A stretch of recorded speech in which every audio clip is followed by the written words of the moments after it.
All right, welcome back. We're going to pick up where we left off, reviewing general chemistry, and in particular, in this lecture video, we're going to talk about atomic orbitals, moving into valence bond theory and molecular orbital theory. As I mentioned in the last video, organic chemistry is the study of kind of the movement of electrons in these organic chemistry reactions. That's going to teach us a lot about organic chemistry. So we want to make sure that we understand where electrons are coming from and where they're going to.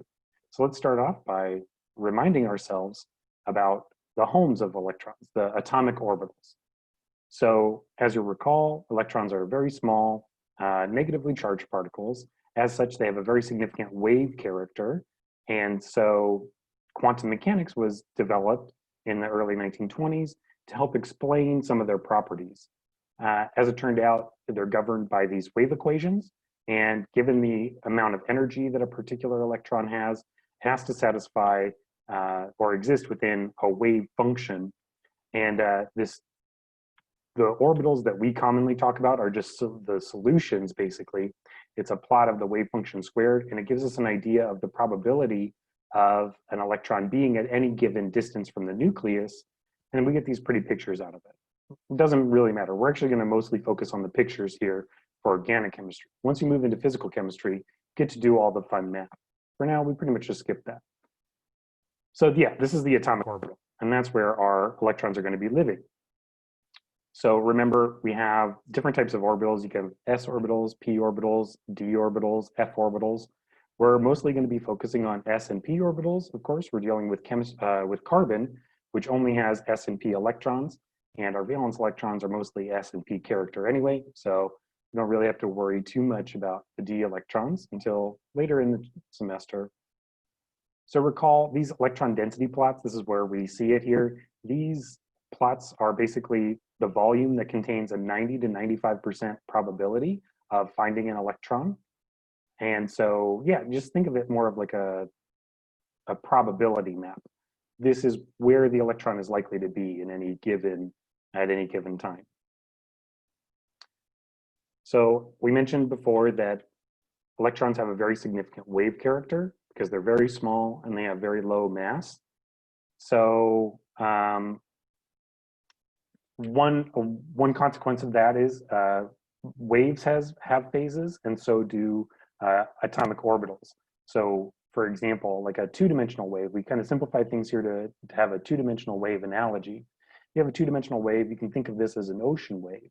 There's times when the wave is above the, where it's at its peak, where it's above the sea level is where you can think about it. And then there's times when it's at the bottom here, where it's below the sea level here. So these are different phases of the wave, either above the origin or below the origin. So in the same way, we have that with atomic orbitals.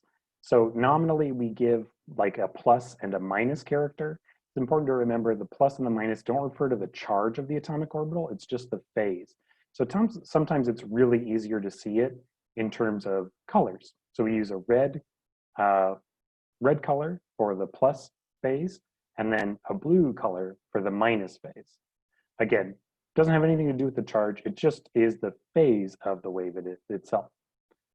So yeah, so again, we can get away from using plus minus and we can use red, blue, or whatever color system works for you. One thing we can point out here is that in the p orbital, there's a nodal plane. As you may recall, in d orbitals, they have two nodal planes. And so this nodal plane is basically where there is zero probability of finding the electron in this whole plane here. So if this was the pz orbital, this would be the xy plane, and there is zero chance of finding the electron in the xy plane. All right, so real quick review on the energies of atomic orbitals. Remember the s orbital, that's your spherical orbital. That's the lowest energy orbital, and that's what's going to fill first. Then you go to the 2s orbital, which looks very similar, but it does have an internal node. Not going to show up much, but just keep that in mind. And then we have the 2p sublevel, and it contains three 2p orbitals.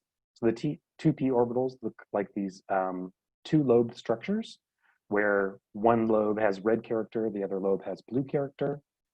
And so it can look like this. It's on each of the different axes. So this is the 2py orbital that's oriented along the y-axis. 2px oriented along the x-axis. 2pz is oriented along the z-axis. These are going to be the most important orbitals that we're going to talk about, and we're going to talk about hybridization as well. That's also very relevant, but it kind of makes sense. Again, organic chemistry, we talk about carbon. Carbon's valence electrons are in the 2s and the 2p orbitals. So these are going to be the most important ones.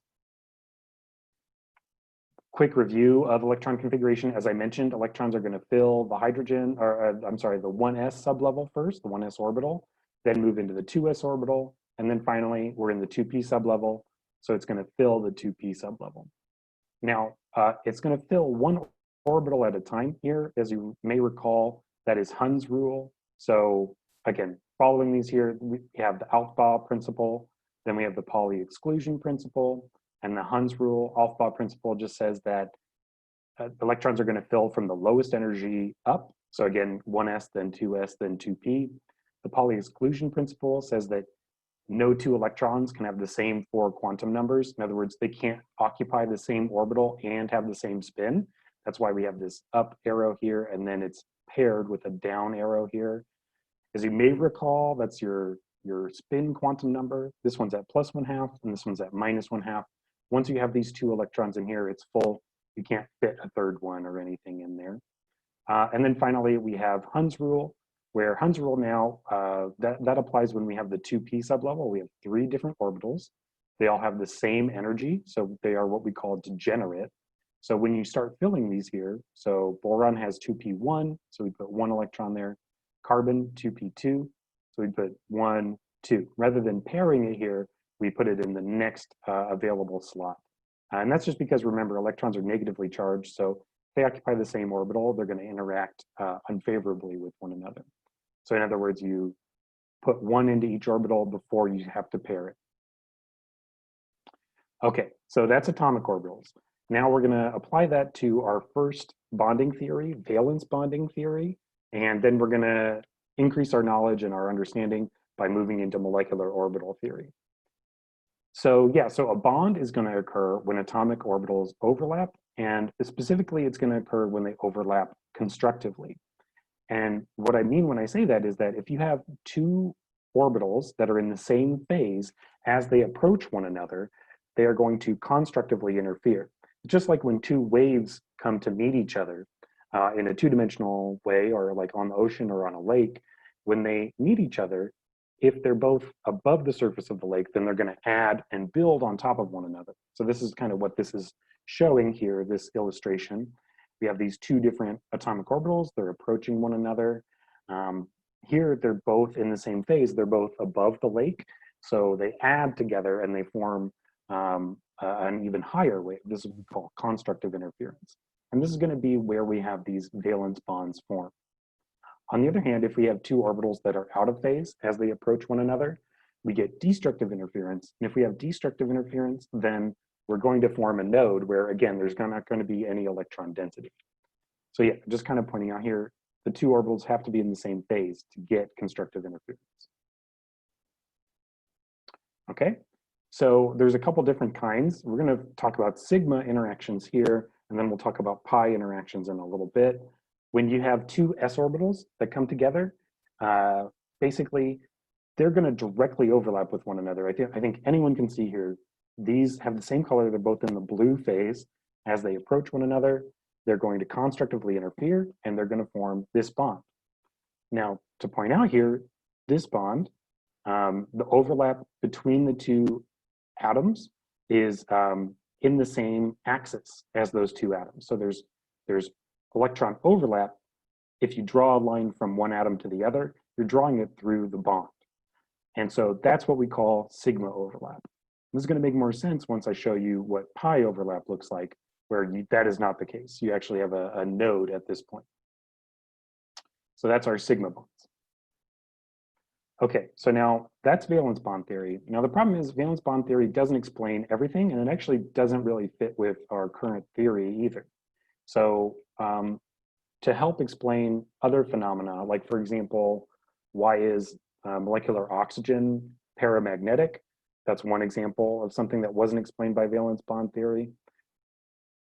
Chemists developed molecular orbital theory to help explain it. One reason that we need to use molecular orbital theory is because valence bond theory basically says that you take two orbitals, two locations where electrons can be, and you form one bonding orbital between the two. But that actually violates conservation of energy. If you have two orbitals going in, you have to get two orbitals coming out. And so the new thing that we introduce here is what's called the anti-bonding orbital. So basically what that is not only do we have the constructive interference from the bonding molecular orbital, we also have destructive interference from the anti-bonding molecular orbital. So yeah, and again, the number of molecular orbitals that you create are equal to the number of atomic orbitals that go into the molecular orbital. So the anti-bonding molecular orbital is always going to be higher in energy because it's got this node here, so it's less stable. Basically, the electrons don't want to be in the antibonding molecular orbital, and they want to be in the bonding molecular orbital. So yeah, so the reason that bonding occurs, according to molecular orbital theory, is that these two orbitals come together and they form a lower energy orbital. The electrons flow downhill and they're more stable in this bonding orbital where they're shared by the two atoms. Okay, now molecular orbitals, that's kind of like where our analysis stops for this, right? We're going to talk about pi bonds a little bit, and we're going to talk about hybridization here in a moment. But when we actually do the calculations for these molecular orbitals, it's never as simple as what we see just for hydrogen there. Hydrogen works out great because you're one electron systems as they approach one another. Of course, we're talking about carbon here, and we're talking about long chains of carbon atoms. So what we actually find out is that these bonds tend to kind of like smear over the entire molecular orbital here. So like, for example, we have an example of two different molecular orbitals here. Here we have a bonding molecular orbital on the left and an anti-bonding molecular orbital on the right. And we just want to point out here that all atoms are basically involved in these molecular orbitals, right? So here what we have is CH3Br, and this is also CH3Br, excuse me, so it's bromomethane. And just the electron density for these molecular orbitals extends from the bromine to the carbon, and it contains all three hydrogens for both of these here. So now you wouldn't be expected to like predict what this molecular orbital is going to look like just from first principles. This is something that takes very advanced computers a little bit of time to actually compute. So don't worry, you don't have to like analyze these necessarily right from the beginning, but once you see these molecular orbitals, you should be able to understand what that means in terms of electron density for the molecules.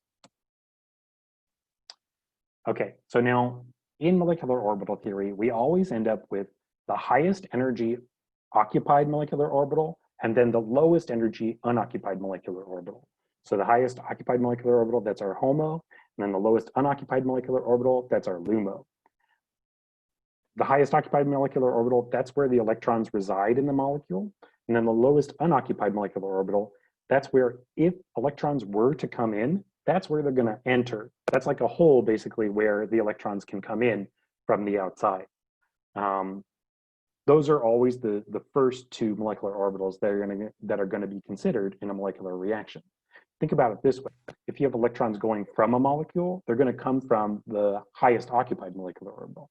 If you have electrons coming into a molecule, they're going to go into the lowest unoccupied molecular orbital. So again, we just call that HOMO and LUMO for short. Okay, so that's MO theory. Again, very brief review. Make sure that you kind of read that section in your book and look at the homework section, the homework parts that are relevant to that, and send me some questions if you have any.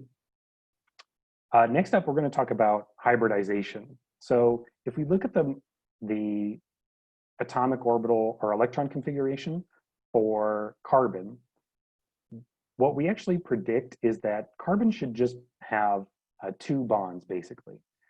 We have two unpaired electrons in the 2p sublevel. So even if we just excite an electron from the 2s to the 2p, then we have 4 unpaired electrons. We'd expect each of these to have a sigma bond, and that's in that's in the three different axes, so the X, Y, and Z axes. And then the S sublevel, well, that's a sphere, so it could bond in any direction. But that doesn't follow the geometry that we actually explained, because we know that carbon forms four equal bonds, four equal sigma bonds that are at the same angle from one another. So it's fully equivalent. It doesn't tell us that it's like 90 degrees from one another, like we might predict if it was all 2p bonds, for example, 2p sigma bonds. And it's not, and we don't have this s orbital here to worry about either. Instead, we find that it's tetrahedral. It forms a tetrahedral structure where each bond has a bond angle of 109.5 degrees. So again, it doesn't explain why we have four equivalent bonds. So we have to come up with another theory to help explain that. And that theory is what we call hybridization. So remember, hybridization basically says that our atomic orbitals here, so the 2s and the 2p, we have four total orbitals. Those can undergo what we call hybridization. And the way I always think about it is, it's like you stick the four orbitals, the 1 2s orbital and the 3 2p orbitals, you put them in a blender, and what you get out is this set of hybridized orbitals. Now, just like with molecular orbital theory, however many orbitals you put in, that's got to be equal to the number of orbitals that you get out. So then we took 1, 2, 3, 4 orbitals in there and put it in our blender, and we ended up with 4, 1, 2, 3, 4 of these hybridized orbitals. Now, to describe the hybridization, what we say is, okay, we have 4 orbitals, and they are sp superscript 3. Because if you check it, we put in 1 s orbital, and then we put in 1, 2, 3 p orbitals. So it's s and then p3. So we have 4 sp3 orbitals. Okay, so now when we do that, again, it's just like if you imagine like blending up a smoothie in the morning. If you take 1 banana and 3 apples and you stick it in the blender, you get your smoothie, which is a full mix of the two, but we put in a bunch more apples than we had bananas. So our smoothie tasted more like apples than it did bananas. That's the case here as well. Because we put in 3 p orbitals and just 1 s orbital, the hybridized orbital that we end up with, the sp3 orbital, looks more like a p orbital than an s orbital. It's 75% p and it's 25% s. So it's going to look like this. This is what an sp3 orbital looks like. It's like a p orbital, but one lobe is just slightly enlarged. Okay, now that we have these 4 sp3 orbitals, they're all pointing in 109.5 degrees away from each other. That explains why our methane ends up being a tetrahedral structure. Oh, and just to tell you why does this occur, atomic orbitals hybridize because that maximizes the bonding that they can do. And remember, bonding is good. Electrons want to be in chemical bonds because it reduces their overall energy. So it's a way of reducing the amount of energy. And electrons, they're just like water. Water likes to flow downhill. Electrons want to get in the lowest energy environment that they can get in. So, but that's just with sp3, for example. Like we can also have sp2 hybridization. So for example, looking here, this is ethene or ethylene. It's an alkene. So we'll talk about this, I think, in chapter 6 later on this semester. This carbon has 1, 2, 3 bonds that are about equivalent. There's, a 121 degree bond angle and a 118 degree bond angle, but roughly equivalent here. So it's only got to have these 3 sigma bonds, these 3 equivalent bonds. So that means we only have to take the s orbital and then 2 of the p orbitals. So we hybridize those, and now we get 3 sp2 orbitals, right? So 1, 2, 3 orbitals go into the blender. We get 3 sp2s out of the deal. And then 1 2p remains unhybridized. So this is what that looks like. Now we've got our sp2 orbitals that are 67% p character, 33% s character, because they're mostly p orbitals. And then finally, we have our unhybridized. We're going to call this py. This is the py orbital. It could have been any of them, but we just choose the py. So, and this one remains, just looks exactly like a p orbital because it hasn't changed. Now, this is why we actually do that. So now we have sigma overlap between the carbons sp2 bonds. So that's why these carbons, as they approach one another, they're going to form a sigma bond overlap there. And then we have sigma bonds from each of the carbons, the other two sp2s to the hydrogens. The hydrogen's one s in there. And now all of a sudden, these unhybridized p orbitals here, the py orbitals, they're approaching one another. And what do you see? The red overlaps with the red and the blue overlaps with the blue. That's constructive interference, and this constructive interference is going to form a bond. Specifically, it's going to form a pi bond. So a pi bond is where we have this side-by-side overlap, where the overlap does not exist in the carbon-carbon bond itself. It's above the plane of the bond and then below the plane of the bond. So we have this node here in the plane of the bond, yet with the overlap above and below, that still results in a constructive interference, which results in a bond. Now, because we don't have this interaction here in between the two nuclei, it's going to be a significantly weaker bond. So pi bonds are going to be weaker than sigma bonds, but they're still very important. So just keep that in mind. Okay, and for molecular orbital theory, it's just the same for pi bonds as it was for sigma bonds. You form, if you have a 2p overlap with another 2p, you form a bonding MO, and then you form an anti-bonding MO as well. And the way that you can think about it is basically, here, if we go back to this last slide, the bonding MO is described like this. For the anti-bonding MO, just imagine you flip one of them. So now all of a sudden we have a blue lobe up here and a red lobe down here. That gives destructive interference and pushes the two orbitals away. So that's what this would look like here. Okay, finally, as far as hybridization goes, we can also imagine sp hybridized orbitals. So here is acetylene or ethine. We'll talk about this in the alkyne chapter, which is, I think, chapter 9. So we'll get there eventually this semester. Here, each carbon is going to have two sigma bonds. So this carbon is sigma bonded to another carbon and is sigma bonded to hydrogen. So it just needs to hybridize two orbitals. It takes the s orbital and the p orbital and hybridizes them together, and we stuck in two orbitals, so we get out two of these hybridized sp orbitals.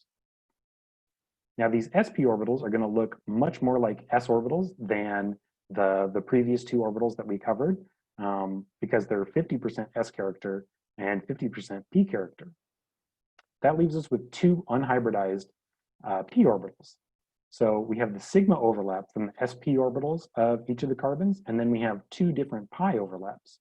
So we have one bond here, two here, and then three here. So our single bond was a sigma bond, our double bond was a pi bond, and now a triple bond, that's also a pi bond. So real quick, let's review in our heads, bond strength versus bond length. I already told you this, but let's go ahead and kind of piece it together here before we call it quits. So which of these is stronger, a pi bond or a sigma bond? I'll let you think about it. You can pause the video if you want to. Okay, so remember, a sigma bond is going to be stronger, and it's going to require almost twice the energy of a pi bond to break it. That's because the electrons have electron density on exactly in the middle of the two nuclei.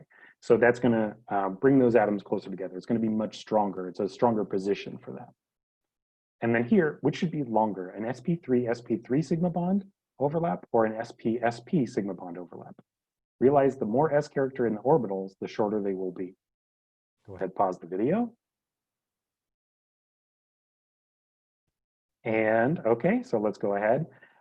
We gave you the answer here. The more s character in the orbitals, the shorter they're going to be. So sp orbitals have more s character, so that's going to be a shorter bond. So sp3, because they have more p character, that's a longer bond, so it's going to be farther away. Okay, and you can kind of review that here. Acetylene has the shortest carbon-carbon bond at 1.2 angstroms. Ethylene or ethene, excuse me, 1.34 angstroms, and then finally ethane at 1.54 angstroms. And then note, we also have the bond energies here. That's the bond energies just to break the bond in half. And as you can see, it increases as you go from a single bond to a double bond to a triple bond. Okay, and that covers us for lecture 3. Make sure to keep up on the sample exercise packet. I'll make sure to post those videos as well. And I will see you for closing out chapter 1.